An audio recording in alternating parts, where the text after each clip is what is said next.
Sa iba pang balita, inaprubahan na ng Civil Service Commission noong nakaraang linggo ang 4-day work week policy para sa mga empleyado ng gobyerno.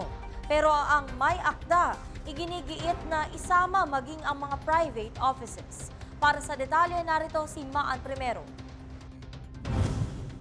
Matapos aprubahan ng Civil Service Commission noong isang linggo ang 4-day work week o ang 4 na araw lamang na pasok ng mga empleyado ng government sa NCR, ipinapanukala na rin ngayon na isama sa nasabing schedule ang mga pribadong opisina. Iginiit ni House Metro Manila Development Committee Chairman Winston Castelo na marami raw kasi ang benepisyong makukuha kung kasama din ang mga empleyado ng pribadong sektor.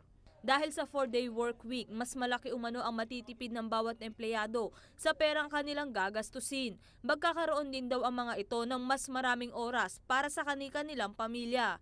Maaari din daw na makatipid ang mga kawani ng gobyerno, maging ang mga pribadong kumpanya ng hanggang 20% sa mga work expenses ng mga ito. Ngunit paglilinaw ni Commission on Civil Service Chair Francisco Duque, kinakailangan muna mag-apply ng mga ahensyang nais ng 4-day work week sa CSC.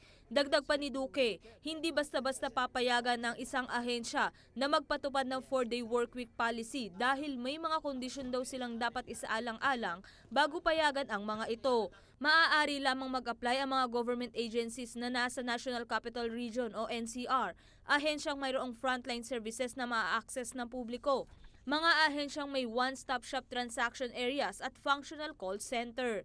Pagsisiguro rin ng CSC, susuriin nilang mabuti ang pagbibigay ng lahat ng kondisyon bago nila aprubahan ang aplikasyon ng ahensya na 4-day work week.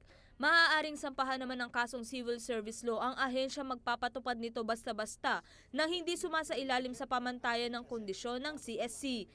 Sa ilalim ng 4-day work week policy, 4 na araw lamang papasok ang mga empleyado sa isang linggo mula alas 8 ng umaga hanggang alas 7 ng gabi. Ako po ang inyong kaibigan, Maan Primero para sa Newslight.